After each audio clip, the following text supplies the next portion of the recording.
It wasn't all that long ago that DC Comics were trying to force a whole new DC Comics Trinity down our throats. And once again, I must say, woohoo! I was right. It just didn't work out. They didn't really execute anything very well. And most of the things that they did with these characters, speaking of Jon Kent, the new Superman, Yara, Flor, the new Wonder Woman, and Jace Fox, the new Batman, just weren't good ideas. And I kind of called all this stuff at the very beginning.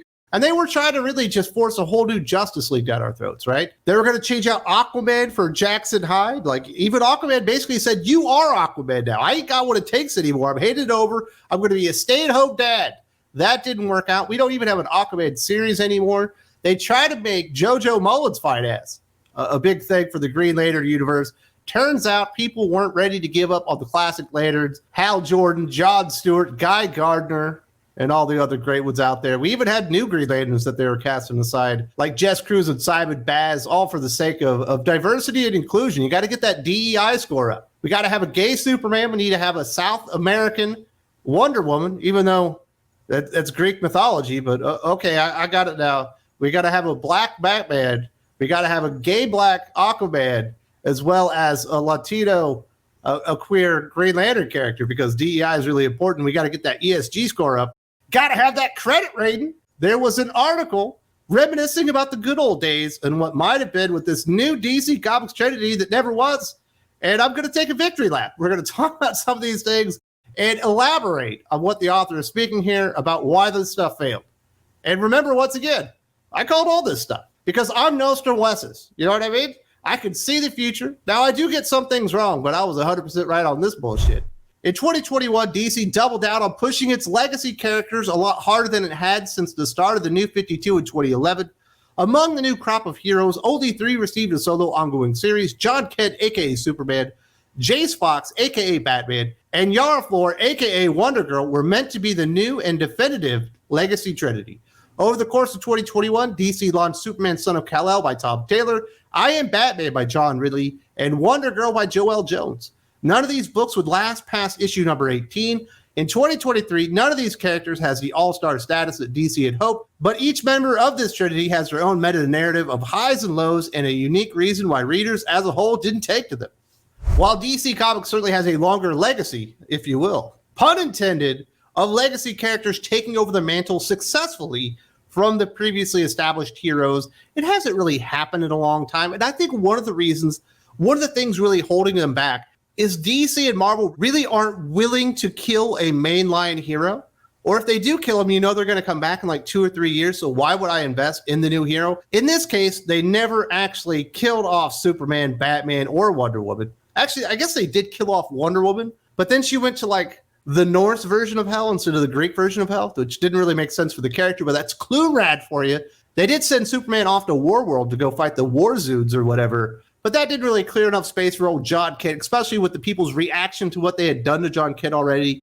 And in the case of Jace Fox, they never even attempted to get Batman out of the picture. They were just like, yeah, let's do it because we said we were going to do it, but let's not actually commit to the bit. We'll just have 2 Batman characters within Gotham at the exact same time and act like they never met. In the article, the author then breaks down why each of these characters didn't work. Let's elaborate on this stuff.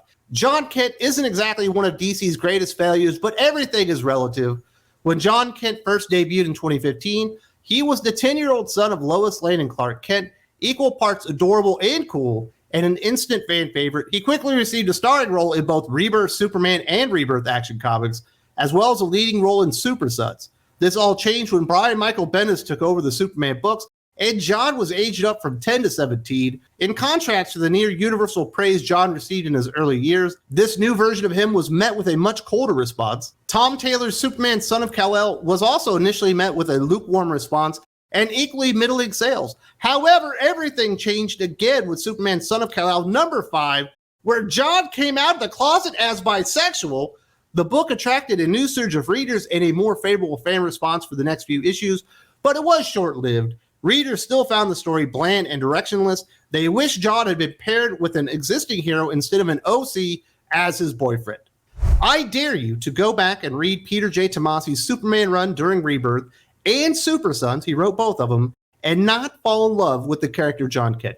He's easily the best new character DC Comics had created in probably 20 years. I'm not going to sit here and blow smoke up your butthole and say that Super Sons was a great selling comic book. It was a middling selling comic book, but you have to remember, Super Sons is Jon Kent at 10, Damian Wayne at 13. So it's aimed at a younger reading demographic, which certainly the demographics of DC Comics readers skew a little bit older, but it was also the third most important Superman book and the third most important Batman title at the time. I think it was absolutely holding its own. Was it a perennial top 20 best-selling comic book every month? Absolutely not.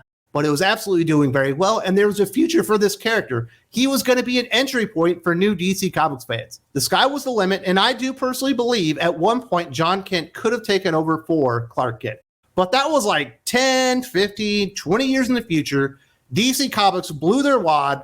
Brian Michael Bendis comes in, kicks Peter J. Tomasi off of both books, cancels Super Sons, and then inexplicably takes the coolest new thing DC's created in 20 years, ages him up to 17, and ruins 10 to 15 years worth of comic book stories people have been clamoring for since they got introduced to Jon Kent. Of all the dumb things that Brian Michael Bendis did at DC Comics, of which there are very many, the aging up of Jon Kent was the dumbest thing.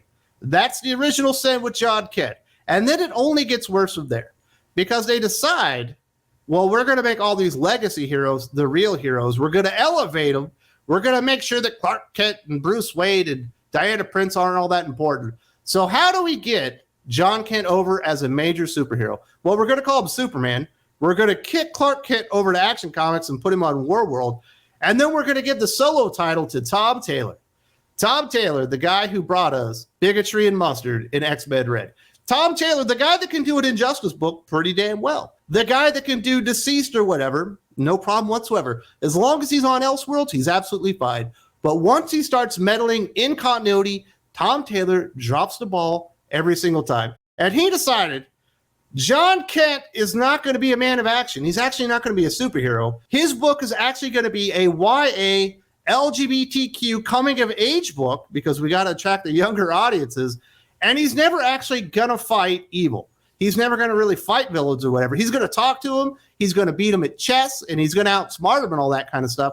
And he's going to bitch and moan about climate change and illegal immigration and all these other things that are really Tom Taylor's problems. And we're going to fucking nuke the character outright.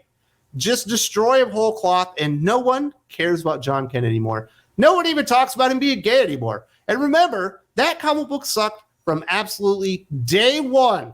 I reviewed the first fucking issue, it blew donkey dicks. I reviewed the second issue, it blew bigger donkey dicks, and it only got worse from there. Thankfully, DC Comics have put Jon Kent out of his misery. They've taken Tom Taylor off the title, and they're just going to let the character die for a little while. That's the best thing that you can do with him. Absolute insanity on the part of DC Comics. They ruined probably the hottest thing that they had created in 20 years in a matter of a few years. Peter J. Tomasi had that character going places, and DC destroyed all of that. When DC announced that there would be a new Batman in both Future State and Infinite Frontier, there was a mixed reaction from fans. Some readers were excited by the prospect of a black Batman, but others wondered why he was taking precedence over Batman's long-established cast of fan favorites. Future State, The Next Batman by John Ridley, was met with favorable reviews from fans and critics alike. After the limited series The Next Batman Second Son by Ridley came out, that excitement largely vanished. Long scenes of endless dry dialogue made it seem like Ridley had little interest in telling a superhero story. Sales rapidly plummeted to levels far below standards for any book with Batman in the title, but DC gave Jace one more shot with his ongoing series, I Am Batman, also by John Ridley. While the book lasted 19 issues, it faced even harsher criticisms for the same laundry list of problems and struggled in sales throughout almost the entirety of its run. You've got Luke Fox there. He was at least Batwing. He'd actually had some time as a superhero.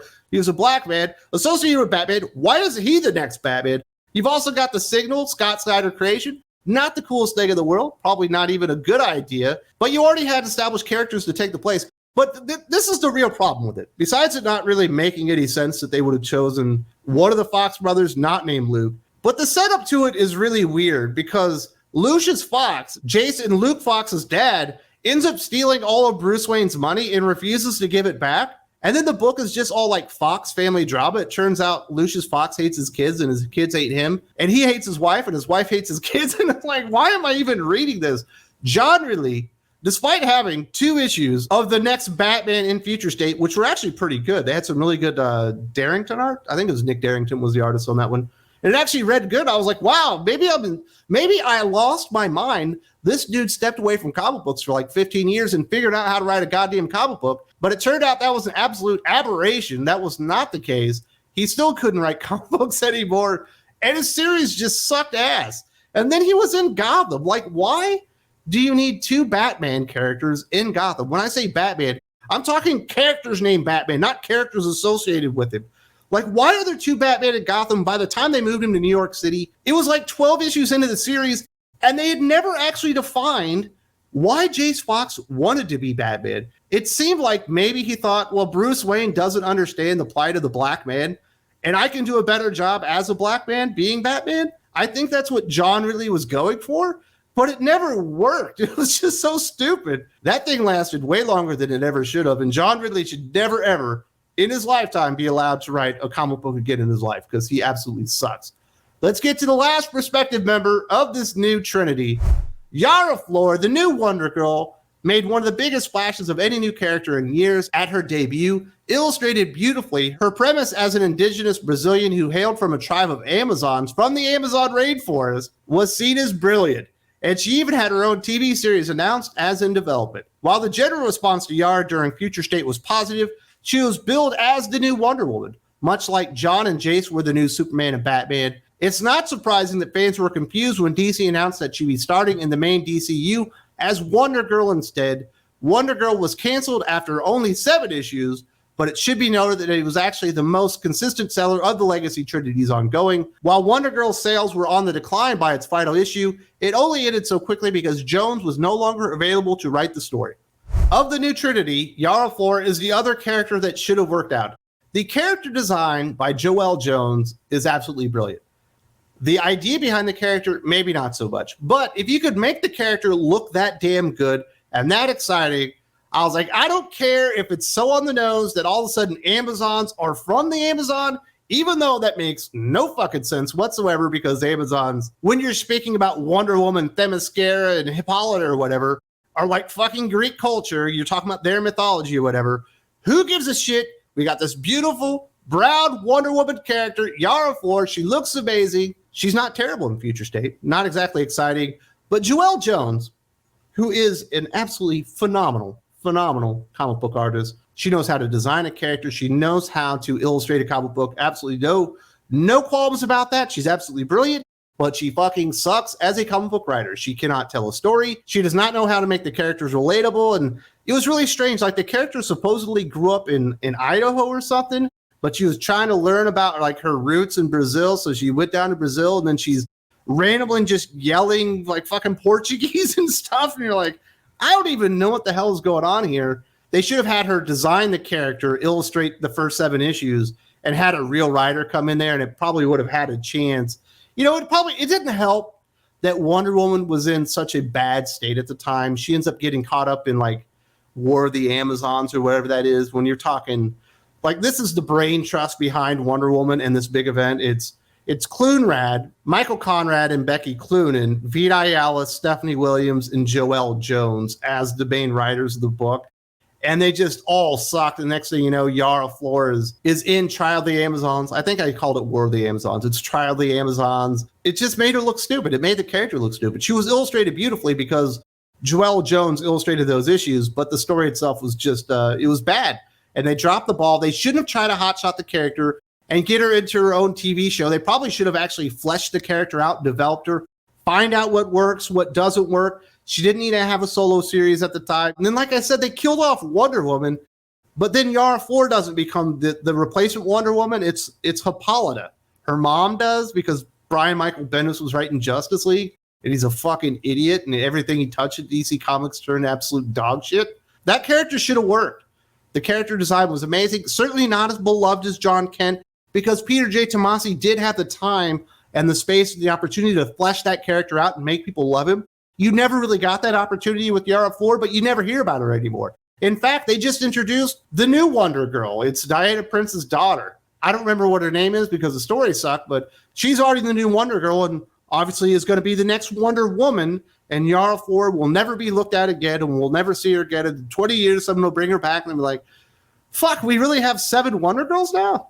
Like, how many people are going to end up being Wonder Woman in the end? And all this shit just kind of fell apart. And I called it. I called it from day one. DC Comics are trying to force this garbage down our throats for DEI reasons, not because they had great stories to tell, or they wanted to flesh the characters out and make them lovable and relatable and put them through their paces with amazing stories. They forgot about the story part. They forgot about fleshing out the character. Like, this is a gay Superman. You must love him. We've got a black Batman. You have to like this character because he's the black Batman. And now we have a Brazilian Wonder Woman character. There's no way that you cannot love this character because ESG is king, people. And it was like, that's not how people work. And by that point, people were already fed up. They'd been through Marvel Legacy, Marvel Now, and they've been through a whole lot of crap from DC Comics, and it just wasn't going to work. And after all this, the temperature of the room when it comes to DC Comics fans, it's going to be so much harder to get new characters over moving forward because you're going to be absolutely fucking dubious